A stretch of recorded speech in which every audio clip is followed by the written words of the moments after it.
Hello.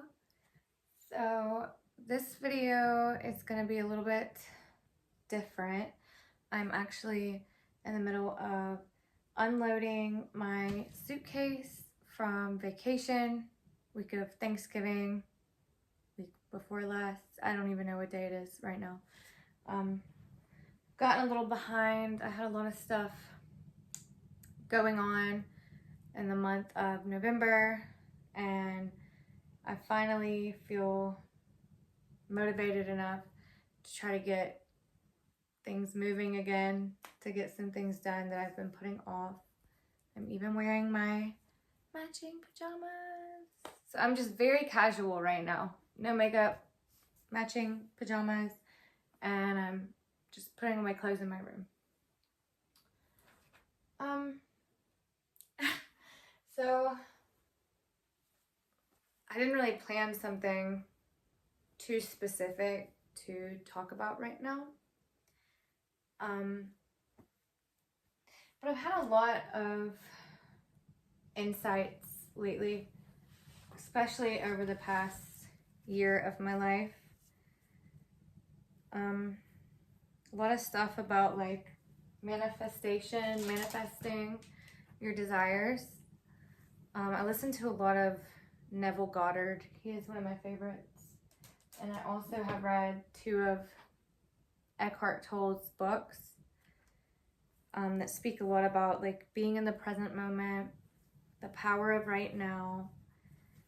And the more I meditate on the things that I have read over the past year especially, the more it all kind of comes together and starts to make a lot of sense to me.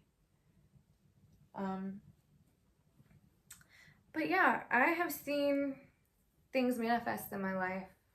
I have a journal that I write things down in, and I've written down a good bit of things I wanted to manifest, and I go back and read them sometimes, and it's really cool to see how much of it has actually transpired for me.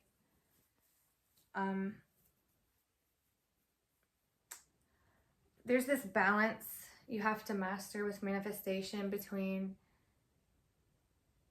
having the desire, believing it will come to fruition, and the balance of detachment and not worrying about the outcome. And I kind of really thought about that today. I thought like, gosh, if I had, this one thing that I've really been wanting, that I really think would make my life great. And like, there's a reason you have desires. They're placed in your heart for a reason, from what I like to call your higher self, your true self.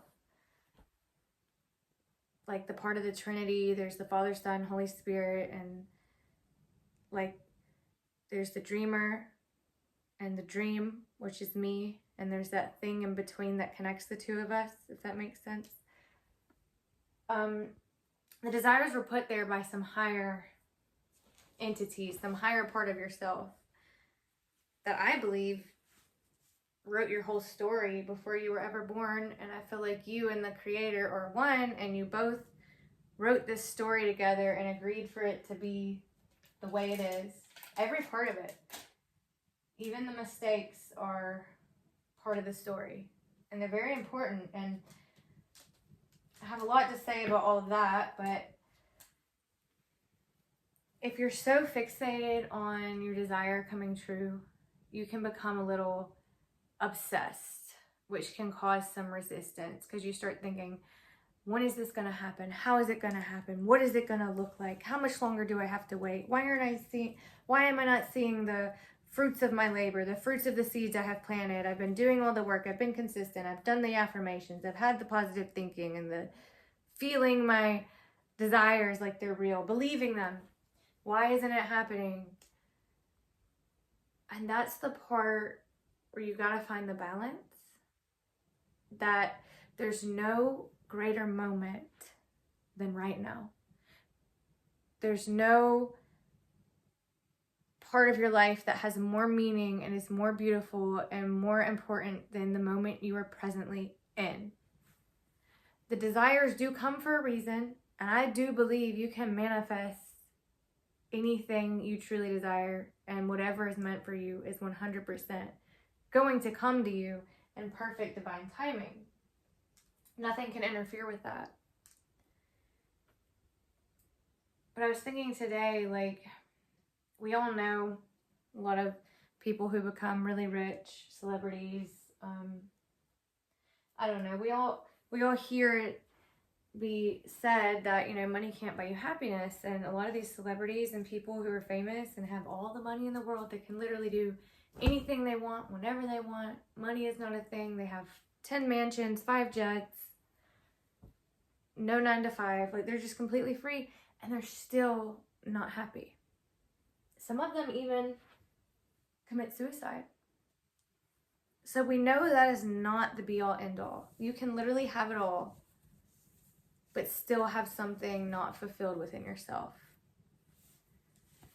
And the point that I realized today is, even if I have all the things that I desire, that I think will be the destination where I can be happy, if I can't be happy in this present moment, that future moment is not going to magically fulfill the void in me that is not fulfilled in this moment.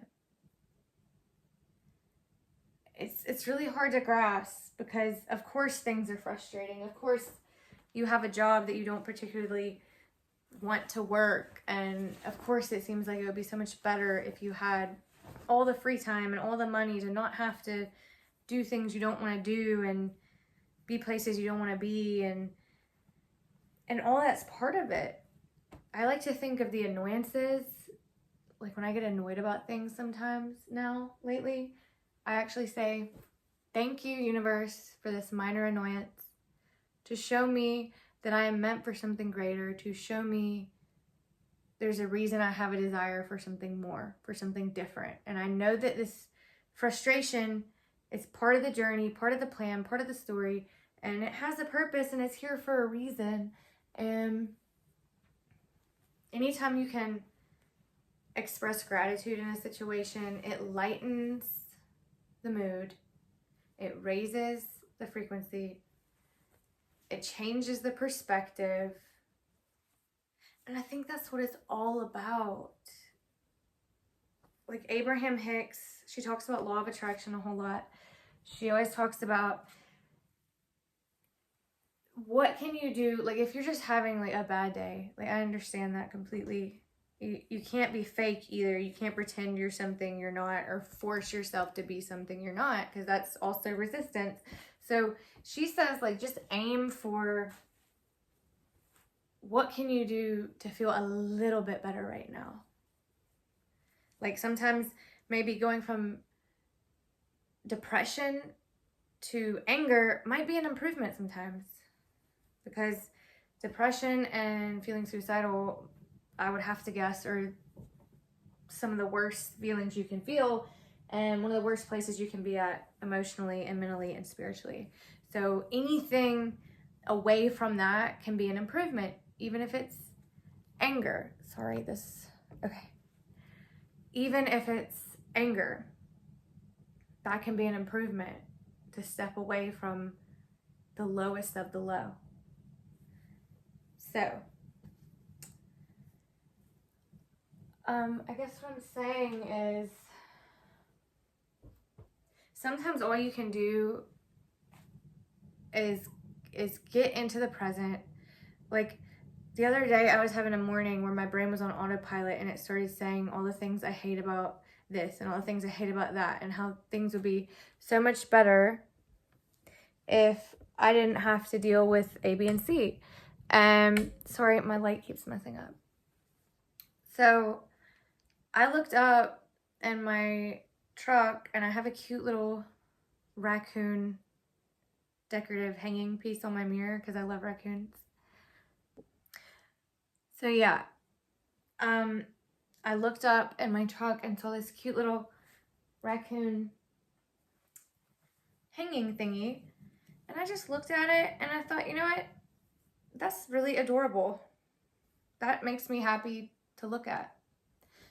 It's kind of like looking at a piece of art, like freeze framing this moment and looking at this one thing that I like in this moment, no matter how insignificant or small it may be to anyone else. It still gave me some way to like something. And that liking of something, no matter how silly it may seem, was like a distraction from all the negative thoughts I was having. I don't know, she also talks about how once you have like one positive thought or one thought that like raises your frequency, it builds momentum and it will continue to attract more of those. Oh my gosh. Oh my gosh. Okay. My light kept going off and then my whole video stand just fell over in the middle of the video. So normally I would just be like, screw this. I'm not making this video anymore. That was just so annoying. But you know what? I'm going to keep going. I don't care if the video's messed up. I don't care if I have to like edit it a little bit. I don't care. I wanted to make this video and I'm going to finish making this video no matter how imperfect it is. But I was saying, the more positive thoughts you have, the more of those you will begin attracting. Like you can change your tuner on your radio in your brain to be on something just a little bit better than what it was, and it will start attracting more and more things. Just like being grateful attracts more and more things to be grateful for. So that's why I try to not complain at all anymore. I don't let myself do that, because the second I complain, I remind myself, wow, if you complain, the universe will give you more and more things to complain about. If you are in the frequency of complaining, the universe will bring you more and more of that, more and more things to complain about. It's just a fact. It's a law of the universe. But you know what? Don't believe me. You should really just try this out for yourself. I don't even really know what the point is and what I'm trying to say. I was kind of trying to talk about staying present, not being worried about, fixated to the outcomes, having resistance. It's all about being able to relax. Because if your happiness depends on the outcome so much, then you're not going to relax until you get the outcome, because you want to be happy, right? But if you're only saying you can be happy then when the said outcome happens, you'll never be happy now. And if you're not ever happy now, you won't ever get to the outcome you desire. It's a crazy puzzle, paradox. But it's true. And also, a lot of times, I think it's more helpful to have kind of a vague idea of what you want. There's people who say you should have a really detailed vision in your head, and I think that that is important for a reason. I think having a really detailed vision in your head where you're like seeing and smelling and tasting every detail of what your desire is in your head, I think that's really helpful to really get the feeling going in you. But after you have that initial,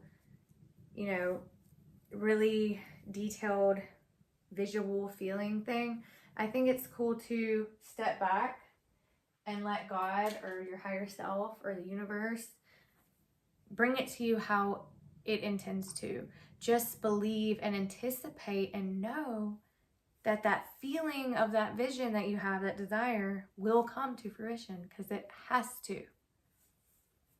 And then you can let it go, and your only job now is to find a way to relax that nervous system. Maybe physical movement, stretching, maybe listening to a song, maybe purposely choosing something to think about that's a little more positive to try to lift your vibration. Just distract yourself from the whole thought that you have to be somewhere else to be happy, because you don't. You only can be happy now.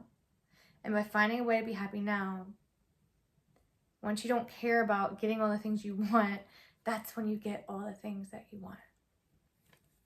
And God, universe, whoever, whatever, it has miraculous timing, and it tends to bring you not only what you ask for, but a million times better than what you asked for, and a million times better than how you possibly could have ever imagined receiving it. So you should want to let go of your outcome anyway, because I promise you, the story that you and your higher self wrote before you were born is way better than the one you can even imagine in your head right now. So that's all I got for today. I hope that made sense to someone. If you like my channel, you can like my video, subscribe, leave me a comment if you have any questions, any ideas for what you'd like me to talk about. But yeah, that's all I got for today. So thanks for watching, and I hope everyone has a good Christmas.